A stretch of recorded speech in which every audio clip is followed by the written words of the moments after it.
All right, lads. So what we basically want to find out today are these 4 key things. What is the best? Having the most speed, agility, air attack, and having the most defense. And that is a really tough question. So let's just make this nice and easy for ourselves. Let's annex Holland, and then France will annex Belgium. It will be Battle of the Lowlands. So this seems to be the area everyone does their tests when it comes down to fighter planes. And we need to research a bunch of stuff. So we're going to have to go for the fighter models, research all the other stuffs. All right, grab all the planes for France. Kill all the air wings. I think we've got the setup now, boys. I think we're here. There's no radars. There's no anti-air guns. So to summarize, there are 4 stats we're going to focus primarily on today. And from there, we can draw bigger conclusions and mix and match and see if we can make the most ideal fighter. This is going to be focused on fighters. If you guys love this, we'll make ones on bombers too. Maybe large airframes, naval bombers and such. We'll come to that bridge when we come to it. So here's the main stats we're going to focus on. Speed, agility, air attack, and air defense. As it currently seems at the moment, those seem to be primarily the main stats for dogfighting. So specifically, we are going to be dogfighting. It does seem like the interception benefits more from max speed. Dogfighting benefits more from agility. And overall, air defense and air attack is something that's good and useful for all planes universally.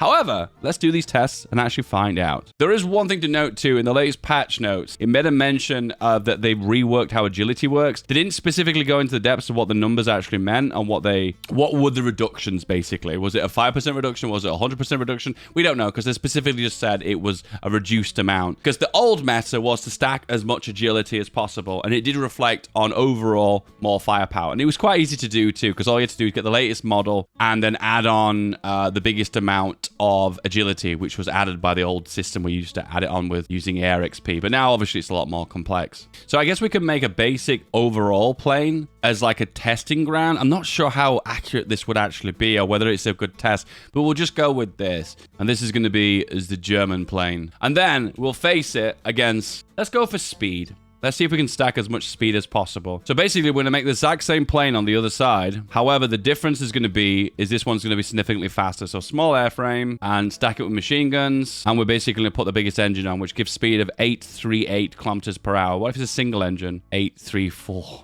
We'll just for the sake of it, for the extra few kilometers per hour, we'll go for the biggest engine. So air superiority over Benelux, 1,000 planes versus a regular plane, but one that's got speed. All right, let's go. Oh, we're not at war. I knew there was one variable that I'd forgotten about. I didn't think it was going to be declaring war, though. Welcome to Amateur Hour with Feedback Gaming here. Light, fast single engine. We went double engine, didn't we? Just for the sake of it. Yeah, why not? So we both have full air superiority here. Air efficiency, should I say. All right, so we're going to wait for 2 months. So this is speed versus a regular fighter. And I believe the only real difference between these two models is the speed, actually. I just want to put a disclaimer up, just it's really, really important. What I'm doing here is not trying to establish the best plane. I just want to see, from a simple test, what the most powerful stat will be. So, 35 kills versus 21 losses. All right, next up, we're going to test agility. So I need a new model. The newest model with triple machine guns and a single engine. This is the agility one, just to confirm. More agility, that's right, more agility.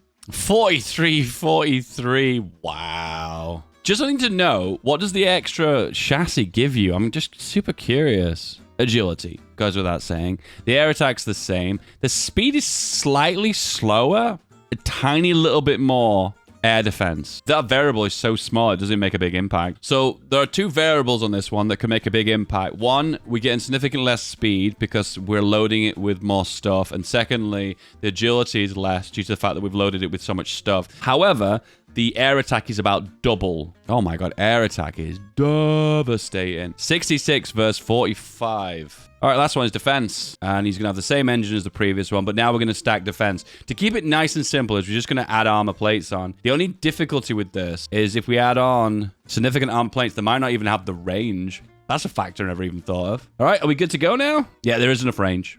Oh, it's just the right weight. Armor boy. All right, 47 versus 18. Okay, guys, I'm not a big brain, okay?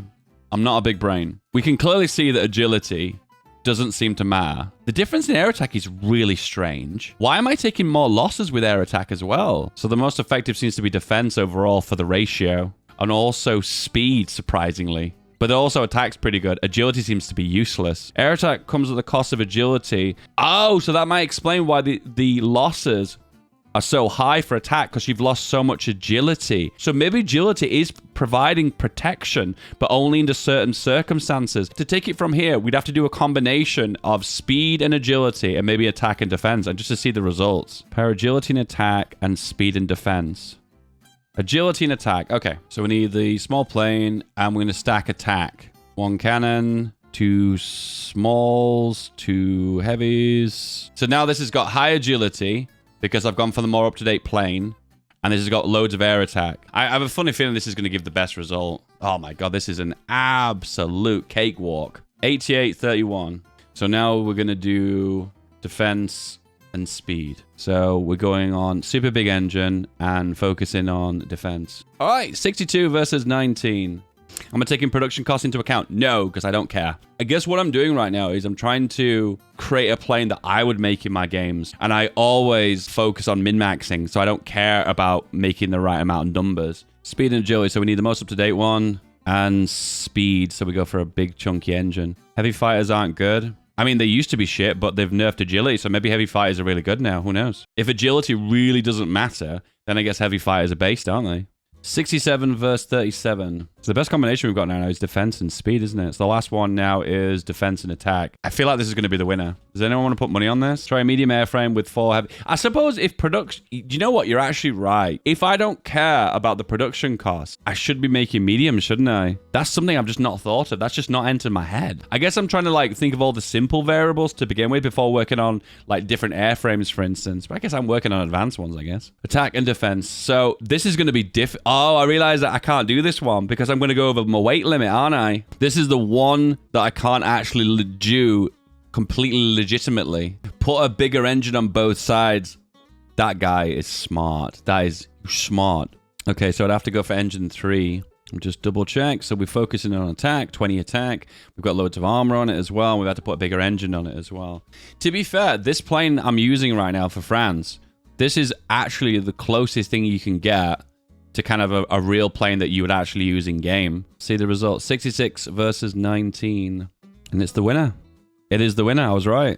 Trying to think, what would the next eventual test be for this? Yeah, the next step with this would be to pair the actual most advanced variants against each other to see the results. It's interesting to see what the AI creates in its games. Agility seems to be better if it's ignored. Yes. Yes, it does. Yes, it does. Okay, I'm going to see what the AI has made now. So this is the modern bomber they've gone with. So it's gone for super heavy ground attack damage. Stacked loads of range. So this plane is really vulnerable to air attack. There's no agility. And there's no air defense too. The modern fight it's gone with is all attack. But a little bit defense too. But they've gone for the best engines as well. They've basically done what we've created earlier. They've gone for stacking air attack and defense. They don't give a shit about agility. So I think the honest truth is you shouldn't use heavy machine guns. You should fill it out with as many cannons as possible. At the end of the day, more air attack results in more damage, so it doesn't matter. And then fit it out with as much armor as possible. The devs of Hoi 4 know what kind of works because they've coded it in the back end. So it's interesting to see what the AI generates because that's technically telling us what actually works. I guess so, but I suppose Paradox don't mid-max the way players do.